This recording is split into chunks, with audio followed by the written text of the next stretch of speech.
तो भाद्र महीना के अंतर्गत जो कृष्ण पक्ष में अष्टमी तिथि आती है, उस दिन प्रकट हुए भगवान। और उस दिन दिन कौन सा था तो बताते हैं विधो पुत्रे, यानी विधु के पुत्र का दिन था। विधु बोलते हैं चंद्रमा को, तो चंद्रमा के भी बहुत सारे पर्यायवाची हैं। चांद चंद्र विधु चंद्रमा ताराधिप तारेश, तो इस तरह से चंद्रमा का एक नाम विधु भी है। और ये जो विधु के पुत्र हैं ये एक्चुअली बुध हैं। बुध जो हैं वो विधु यानी चंद्रमा के पुत्र हैं। और जो बुध हैं उनका एक पुत्र है बस, इनका नाम है पुरुरवा। तो बुध की पत्नी इला से उनका एक पुत्र है जिनका नाम है पुरुरवा। हम लोग देखेंगे भागवतम में इनके बारे में। तो विधु के पुत्र यानी बुधवार के दिन विधोर उद्गमे, जब चंद्रोदय हुआ यानी मध्य रात्रि में, तब भगवान का प्राकट्य हुआ।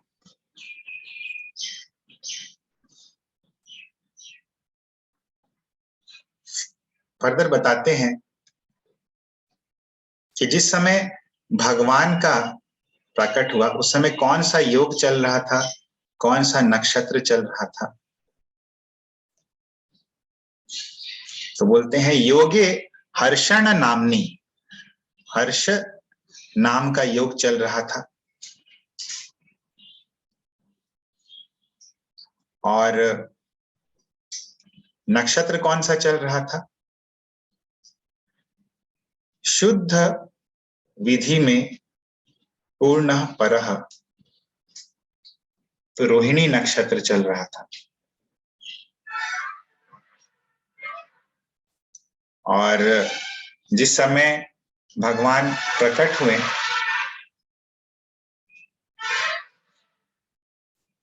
बोलते हैं कि श्री विधु नंदन नंद वधु, तो नंद बाबा और यशोदा मैया, इन दोनों को भगवान जब प्रकट हुए, मुदे स्वयं स्वयं उदय दहनाय धुन्वम स्तमः,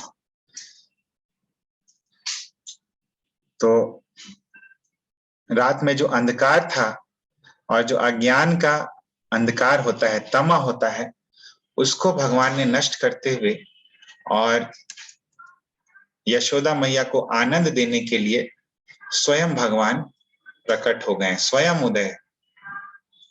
और प्रकट होते हुए उन्होंने दहनाय धुन्वम स्तमः, जो घोर अंधकार था उसको हटा दिया। तो ये बहुत सारे डिटेल्स बताए गए हैं, इसलिए हम लोग बहुत स्लोली चल रहे हैं। तो भगवान का जन्म का एग्जैक्ट टाइम में क्या क्या बतलाया गया है, किसी को कोई नोट किए हैं तो बताइए। 28वां चतुर्युग वैवस्वत मनवंतर द्वापर युग के अंत में भाद्रपद के अंतर्गत कृष्ण पक्ष बुधवार के दिन अष्टमी तिथि के दिन रोहिणी नक्षत्र हर्ष योग। हरे कृष्ण, वेरी नाइस। तो ये है डिटेल भगवान किस दिन प्रकट हुए। तो आगे बताते हैं कि जब भगवान प्रकट हुए तो बाकी लोग, देवता लोग क्या करने लगे। यथाच तदा युगादि देवास्ते स्व स्व संपद उपायनम आदाय कृष्ण जन्मक्ष निशामाशु शिशेविरे। तदा यानी तब, युगादि देवा ते, तो उस समय युग के जो आदि देवतागण थे वो लोग क्या किए, स्व स्व संपद उपायनम, अपना अपना संपत्ति जो है उपायनम यानी उसको गिफ्ट की तरह भेंट करने के लिए आए। किसको, आदाय कृष्ण जन्मर्क्ष, कृष्ण जिस नक्षत्र में जन्म लिए थे उस रात्रि की सेवा करने में लग गए। जिस रात्रि को जन्म नक्षत्र वाली रात्रि को कृष्ण प्रकट हुए। इसका मतलब निशाम, निशाम आशु शिशिवरे, आशु यानी तुरंत वहां पे उस निशा को, उस नक्षत्र वाली रात्रि को सेवा करने के लिए आ गए। इसका मतलब सभी देवता वहां उपस्थित हो गए। तो कहा जाता है कि जब भगवान आते हैं, देवता तो देवता, लेकिन भगवान के जितने भी एक्सपेंशंस हैं श्री कृष्ण, क्योंकि सभी अनादिर आदिर गोविंद, सभी कारणों के कारण है, सभी एक्सपेंशनों के एक्सपेंशन है, तो सभी भगवान के अवतार, सभी अंश, सभी कला जो है भगवान के साथ प्रकट होते हैं।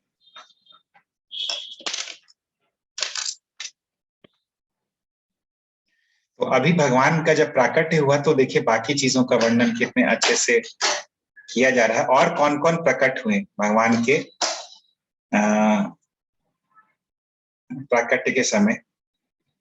ये देखिए कितना अच्छे से डिस्क्रिप्शन है आगे वाले पूरे पद्य में। तो श्लोक संख्या 85 एक्चुअली तो हम लोग देखेंगे। विबभूव विना सत्यम ध्यानम त्रेताम विना मखः विना द्वापरम अभ्यर्चा हरिर्नाम कलिम विना।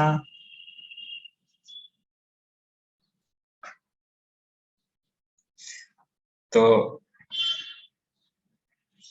देखिए हम लोग क्या बोलते हैं कि सब युग में अलग अलग पूजा पद्धति होती है। किसी को याद है वो श्लोक, भगवान की पूजा पद्धति क्या होती है हर एक युग में?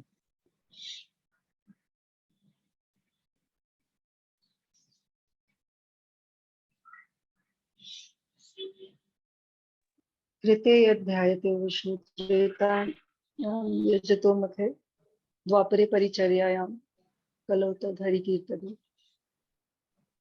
हाँ, तो कृते यद्ध्यायतो विष्णु, जो चीज कृत युग में यानी सतयुग में विष्णु के ध्यान से प्राप्त होता है।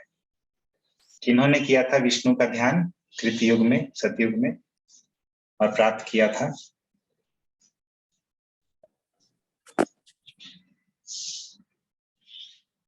मतलब बेसिक्स है, बिल्कुल सबको बताना चाहिए।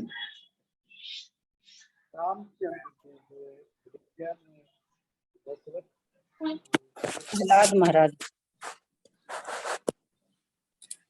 और थोड़ा अप्रोप्रिएट जिन्होंने ध्यान किया था, ध्रुव महाराज। और दशरथ महाराज वैसे त्रेता युग में थे। और त्रेतायाम यजतो मख है, मख यानी कि यज्ञ, यज्ञ के द्वारा त्रेता युग में भगवान को वर्शिप किया जाता है।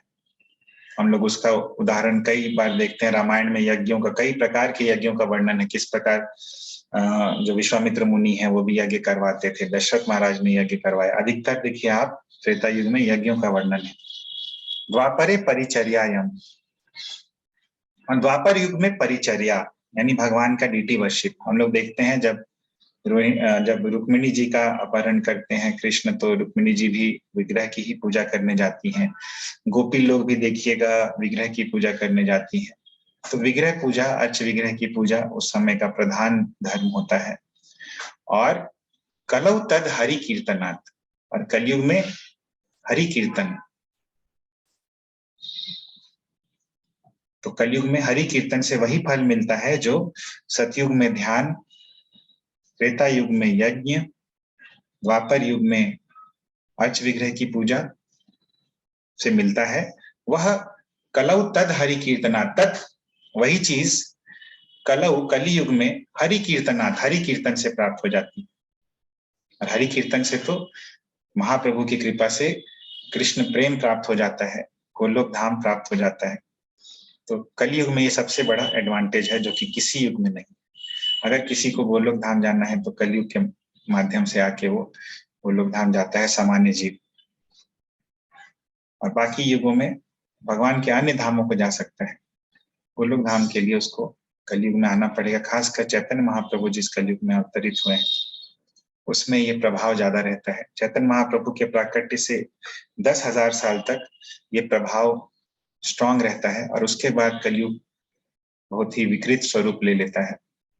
और अभी चैतन्य महाप्रभु के आए हुए 500 कुछ साल व्यतीत हुए हैं, तो हम लोग बहुत अच्छे और बहुत स्वीट स्पॉट में हैं हम लोग।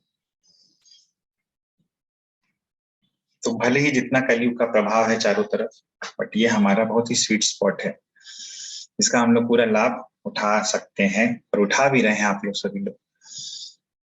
तो इस पर्सपेक्टिव से शास्त्रों के यदि दृष्टिकोण से देखें तो हम लोग बहुत ही अच्छे समय में हैं, बहुत ही अच्छा अभी वातावरण है, सब कुछ कंड्यूसिव है।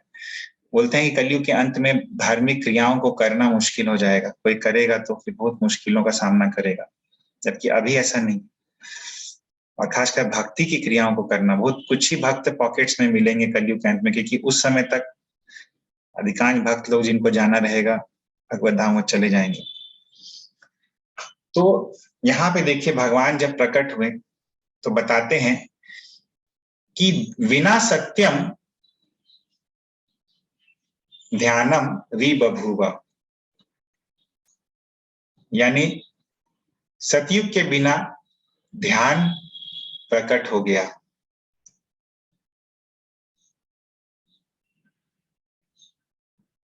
फिर बोलते हैं त्रेताम बिना मखः, त्रेता के बिना मखः यानी यज्ञ प्रकट हो गए। बिना द्वापरम अभ्यर्चा, द्वापर के बिना अभ्यर्चा यानी भगवान की पूजा प्रकट हो गई। और हरि नाम कलिंग बिना, कली के बिना हरि का नाम प्रकट हो गया, हरि नाम संकीर्तन होने लगा। तो सब कुछ साइमल्टेनियसली सब प्रकट हो गए, सब कुछ होने लगा। बिना मधुम, बिना मधुम सप्तलादि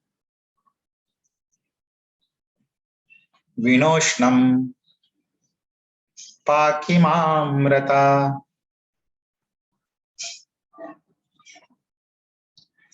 विना शरदम अम्बुश्रीः शालिस्तस्याः परम विना।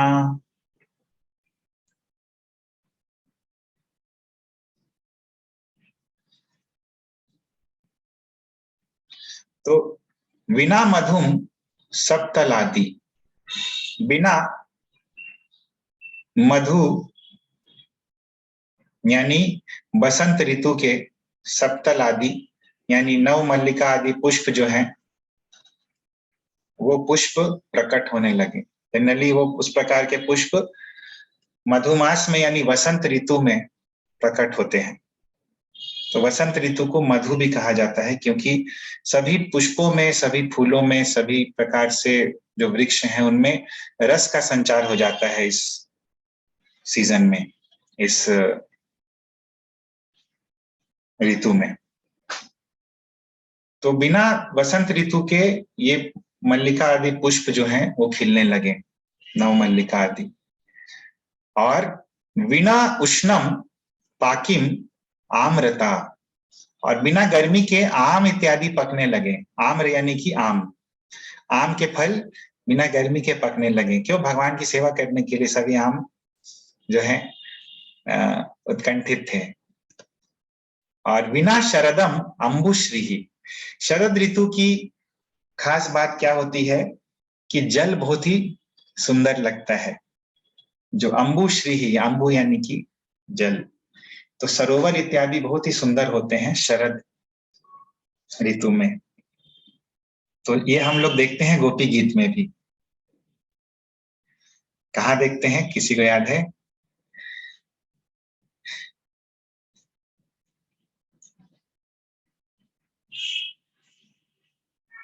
तो रिपीट कीजिए। जयति तेधिकम जन्मनाव्रज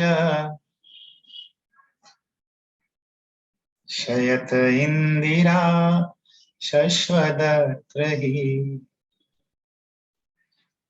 दयित दृश्यतां दिक्षु तावकः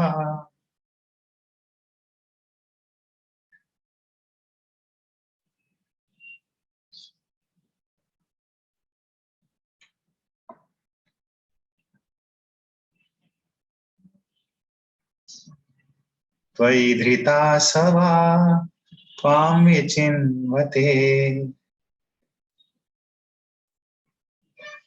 शरदुदाशये साधुजातस सरसिजोदरः श्रीमुषादृशा।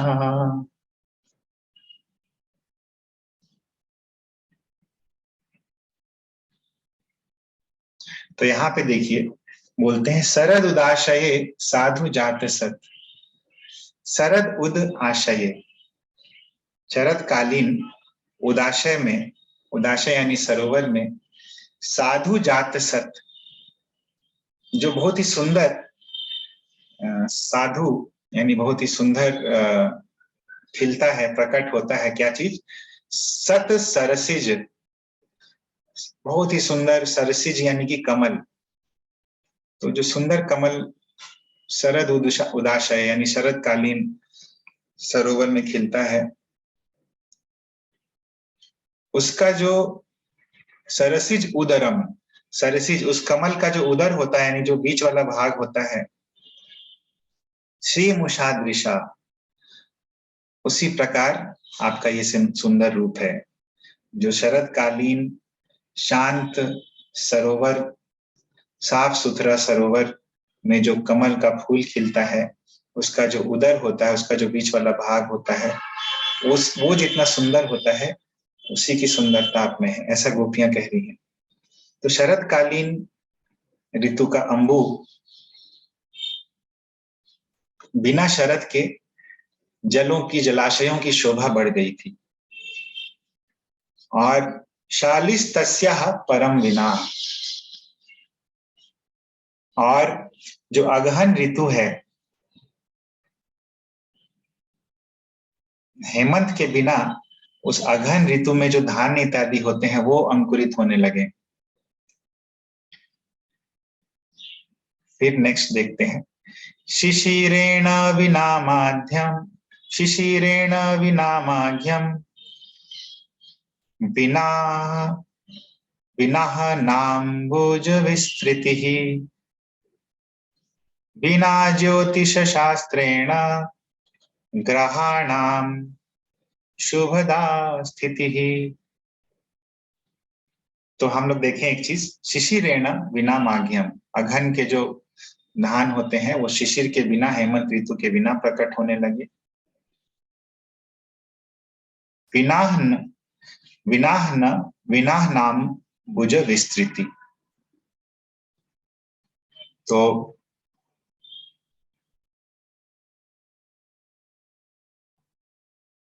दिन के बिना, अहनी यानी कि दिन, और अंबुज यानी कि कमल, तो बिना अहनी के, बिना दिन के कमलों का विकास होने लगा। रात्रि में ही दिन वाले कमल खिलने लगे। तो कमल भी दो प्रकार के होते हैं, एक तो दिन में खिलता है, सूरज के साथ जो खिलता है, इसीलिए उस कमल का नाम, उस कमल को अलग वैरायटी ऑफ कमल होता है। और एक जो रात्रि में खिलता है, तो दिन में खिलने वाले कमल भी रात्रि में खिलने लगे। बिना अहन अंबुज विस्तृति, बिना दिन के अंबुज विस्तृति होने लगी।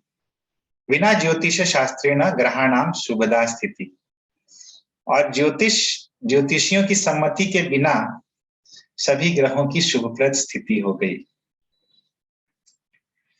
और नेक्स्ट देखिए, नेक्स्ट वाला सबसे अल्टीमेट है, विना गुरु प्रभावेण सर्वत्र स्फुरणम हरेः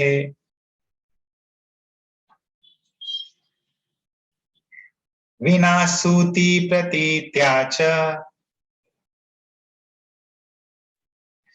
प्रसूतोऽसौ यशोदया। तो ये लाइन जो है, विना गुरु प्रभावेण सर्वत्र स्फुरणम हरेः, तो बिना गुरु के प्रभाव के, यानी बिना गुरु के प्रभाव के सब जगह हरि का स्फुरन होने लगा, हरि का फीलिंग आने लगा, सबके हृदय में हरि की स्फूर्ति होने लगी। तो जनरली हरि की स्फूर्ति कैसे होती है, इसका मतलब क्या होता है? हमारे हृदय में हरि की स्फूर्ति होती है। गुरु के माध्यम से ही हम लोग को हरि का ये हाँ, गुरु के माध्यम से हरि की स्फूर्ति होती है। लेकिन भगवान का जब प्राकट्य हुआ तो बिना गुरु प्रभावे ना सर्वत्र स्फुरणम हरि, तो ये बहुत एक्सेप्शन सिनेरियो है। नॉर्मल सिनेरियो जो है वो गुरु के प्रभाव से हरि का स्फुरन होता है। विना सूति प्रतीत्या च प्रसूतो असौ यशोदया, और बिना सूति प्रतीत्या च, बिना सूति यानी कि जो जन्म देने का जो कष्ट होता है उसके बिना यशोदया, यशोदा के द्वारा प्रसूतो असौ, उन्होंने श्री कृष्ण को उत्पन्न किया बिना किसी कष्ट के। उनको कुछ पता ही नहीं चला, कुछ कष्ट नहीं हुआ। तो किसी का कोई पॉइंट है अभी तक, कोई प्रश्न है?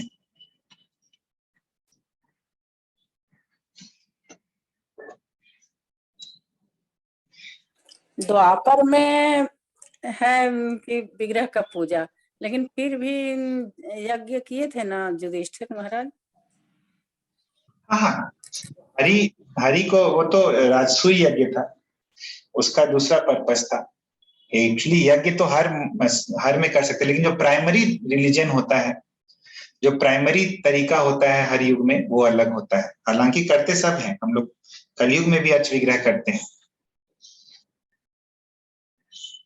कलयुग में हालांकि ध्यान और यज्ञ लोग कर नहीं पाएंगे चाह के, लेकिन अर्च विग्रह की पूजा तो करते ही हैं। और हरि का नाम तो बाकी युगों में लेते थे, लेकिन जो मेन तरीका होता है वो एक निश्चित तरीका होता है हर एक युग का।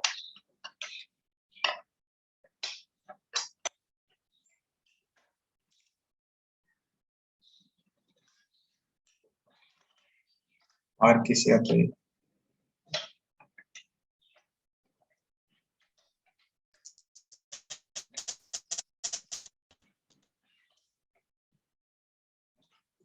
तो अभी आगे फर्दर हम लोग देखते हैं।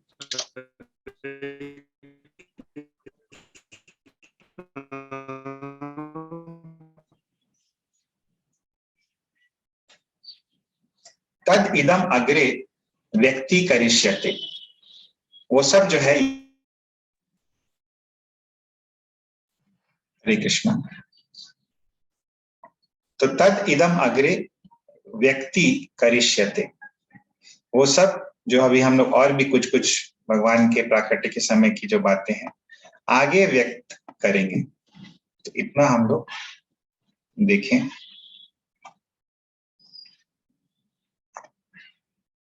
और फर्दर हम लोग आगे देखेंगे, लेकिन समय हो गया है। जो लोग का और भी एंगेजमेंट्स है वो लोग चाहे तो डिस्कनेक्ट कर सकते हैं, या तो जैसा बोलिए आप लोग क्या करना है।